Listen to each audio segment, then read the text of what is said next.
Salam alaikum khawti khwatati, la douane française a saisi 10 tonnes. Oui, vous avez bien entendu, 10 tonnes. Superbe travail. Mais ces 10 tonnes, on va voir ensemble ce que c'est.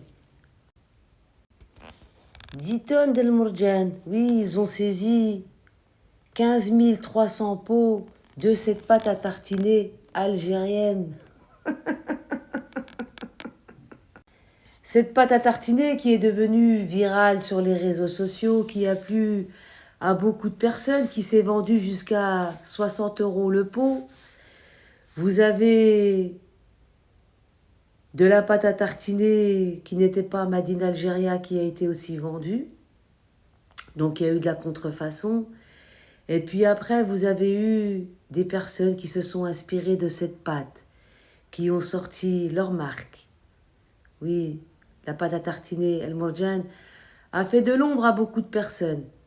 Et puis on nous a prétendu que cette pâte à tartiner était interdite car elle était fabriquée avec du lait. Il nous a sorti que le lait algérien était interdit, les produits laitiers exportés par l'Algérie sont interdits, alors que l'Algérie importait ce lait pour fabriquer cette pâte à tartiner de la France, donc c'était un lait français. Bon bref, on va pas s'attarder sur ça.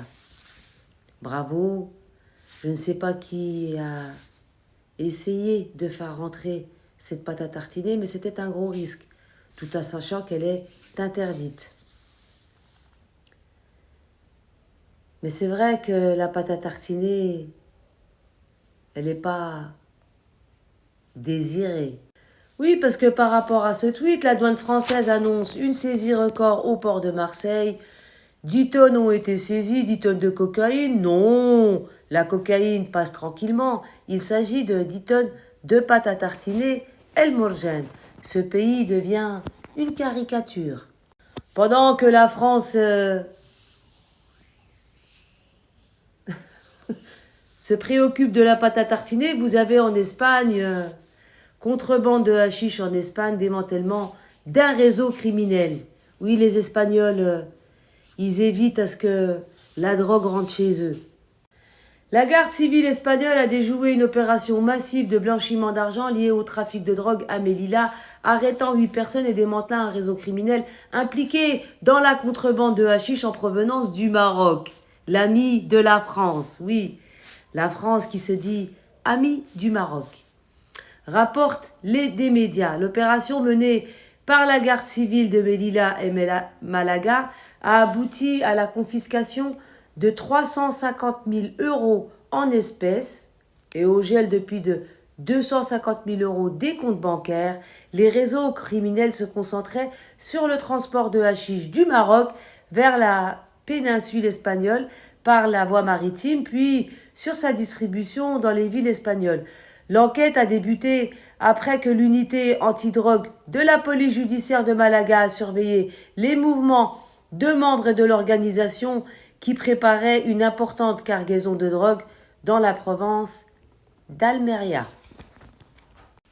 Ce sont des femmes qui étaient à la tête de la branche de blanchiment d'argent de ce réseau. Elles étaient basées dans la ville de Melilla, dirigeant un commerce de restauration qui servait de canal pour blanchir l'argent. Des preuves ont été trouvées selon lesquelles les fonds ont été transférés sur une longue période via plusieurs comptes bancaires afin de dissimuler leur origine illicite. Des achats de biens immobiliers et de véhicules à l'aide de fonds blanchis ont également été découverts dans le but de convertir en actifs légaux. Au total, l'opération a abouti à l'arrestation de 8 individus et à l'imposition d'une interdiction de transfert sur 12 biens et 13 véhicules d'une valeur de 1,650 millions d'euros. En outre, des comptes bancaires d'une valeur de plus de 250 000 € ont été gelés. Début mai, la garde civile espagnole avait annoncé le démantèlement d'un réseau criminel trafic international de drogue impliquant le Maroc dans les provinces d'Almeria et Grenade en Andalousie. Début mai, la garde civile espagnole avait annoncé le démantèlement d'un réseau criminel de trafic international de drogue impliquant le Maroc dans les provinces d'Almeria et de Grenade, en Andalousie, ayant la capacité de transport du hashish et de la cocaïne en grande échelle. Ces derniers mois, plusieurs réseaux de trafic de drogue impliquant le Maroc ont été démantelés par la garde civile espagnole dans le cadre de la lutte contre le trafic de stupéfiants en provenance du Maroc, premier producteur mondial de hashish et de source principale d'approvisionnement pour le marché européen. Oui, pendant que la France saisit 10 tonnes, dont 15 300 pots de Morjan, en Espagne, ça fait du bon boulot. Ça évite à ce que la drogue passe par l'Espagne puis après soit déversée en Europe. Ce que la France devrait faire. Éviter à ce que toutes ces drogues illicites arrivent en France afin d'abrutir la jeunesse française. Maintenant, ils préfèrent saisir du Morjan, gros coup de filet. Puis, ça m'a rappelé une histoire à l'Assemblée nationale. Vous pouvez facilement vriller entre alcool et drogue, l'Assemblée pas épargnée par les addictions. Effectivement, on en a besoin en France. Tout métier qui est stressant avec des horaires décalés, de fortes responsabilités, est un terrain très favorable aux addictions, avance Amine Benyamina, chef du service psychiatrique et addictologie à l'hôpital Bolbrousse. Du coca au café jusqu'aux stupéfiants. D'un côté, un marathon de 2 jours au minimum par semaine à Paris entre réunions de groupe, commissions, questions au gouvernement et parfois séances de nuit. De l'autre, le reste de la semaine, la pression d'une circonscription avec des électeurs parfois mécontents et des vicissitudes de la ville politique locale. Oui, bien sûr, vous avez certains députés qui carrément vont mettre leur consommation de cocaïne, sur le dos des électeurs qui sont mécontents.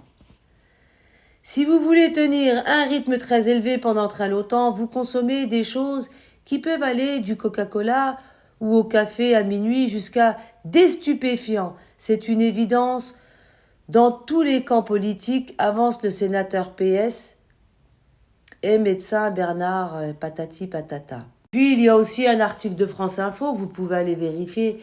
La coke fait tenir à l'Assemblée nationale le tabou de la consommation de drogue. Ce n'est pas un tabou. On l'a vu dernièrement dans son train. Camoufler un sachet de coke. Vous savez de qui je parle. Ça a tourné sur les réseaux sociaux, les gens étaient super étonnés, mais bon, c'est normal. Ça a le droit de rentrer en France. Alors que la lutte contre le narcotrafic est érigée en priorité nationale par le gouvernement, plusieurs témoignages corroborent le fait que certains députés et collaborateurs consomment des produits stupéfiants, notamment pour faire face à la charge de travail et à la pression. Je comprends mieux pourquoi le Maroc est devenu l'ami de la France. Le rythme de prise s'est accéléré. Le lundi, il était guilleret et sautait de joie. Le mardi, ça allait, mais il commençait à être un peu irritable. Le mercredi et le jeudi, il était exécrable. Et le vendredi, il était au fond du trou. Fabien a bien connu cet ancien député tombé dans la consommation d'un produit stupéfiant très addictif et destructeur. Le 3-MMC, je ne sais pas ce que c'est une drogue, alors qu'il siégeait sur les bancs de l'Assemblée nationale. Voilà, je ne vais pas continuer à lire cet article, juste pour dire, il y en a qui ont des priorités.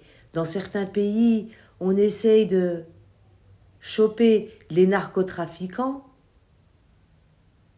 justement éviter à ce que la drogue s'introduise pour ne pas abrutir la jeunesse de ces pays.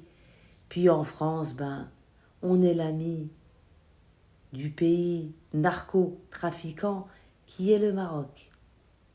Oui, parce que le Maroc est le premier producteur de hashish, et pas que, parce que celui-ci s'est même mis dans la cocaïne. Et ce sont des journaux français qui en parlaient espagnol, pas algérien.